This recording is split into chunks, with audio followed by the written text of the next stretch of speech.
പാട്ട് പിന്നെ മാണി സാറ് ഭയങ്കര ഇഷ്ടമല്ലേ? പാട്ട് വളരെ ഇഷ്ടമാണ്.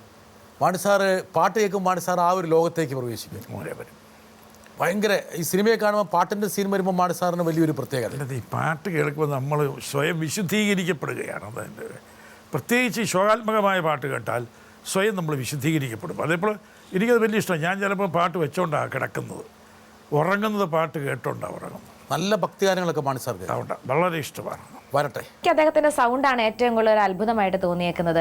ഇത്രയും പ്രസംഗിച്ചായിരിക്കാം ഒരുപക്ഷെ അദ്ദേഹത്തിൻ്റെ ശബ്ദത്തിൽ അദ്ദേഹത്തിൻ്റെ സൗണ്ടിൻ്റെ ഒരു പ്രത്യേകതയുണ്ട്. മാണി സാറെന്ന് കേൾക്കുമ്പോൾ തന്നെ നമ്മുടെ ആ ശബ്ദം എല്ലാവരുടെയും മനസ്സിൽ നിൽക്കും. അത് പ്രസംഗിച്ച് ഇങ്ങനെയായി പോയതാണോ, ജന്മന അമ്മ പ്രസവിച്ചപ്പോൾ തന്നെ ഇങ്ങനെ തന്നെയാണോ അദ്ദേഹത്തിൻ്റെ ശബ്ദം?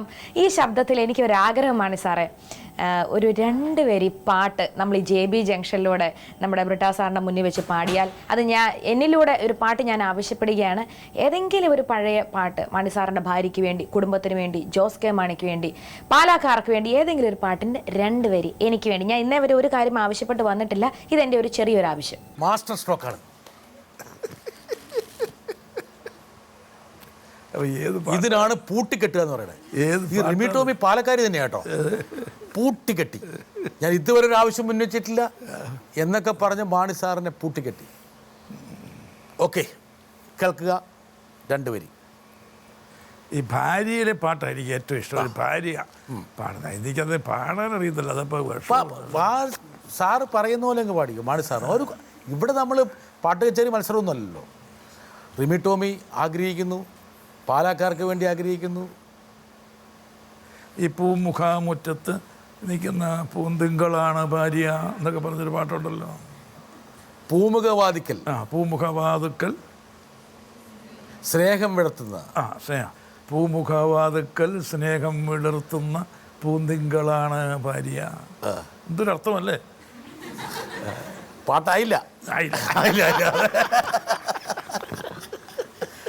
എന്തായാലും ഈ പാട്ട് മാണി സാർ നല്ലൊരു ഉന്മേഷവും ഊർജ്ജവും പ്രദാനം ചെയ്യുന്നു. തീർച്ചയായിട്ടും അല്ലേ?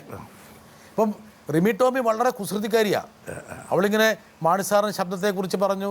മാണി സാറെന്ന് പേര് കേൾക്കുമ്പോൾ ആ ശബ്ദം മനസ്സിൽ വരുന്നു. ആ ശബ്ദത്തിലൊരു പാട്ട് കേൾക്കണം എന്നൊക്കെ പറഞ്ഞ് ഒരുപാട് കാര്യങ്ങൾ അവളെ കൊണ്ട് കുഴച്ചു.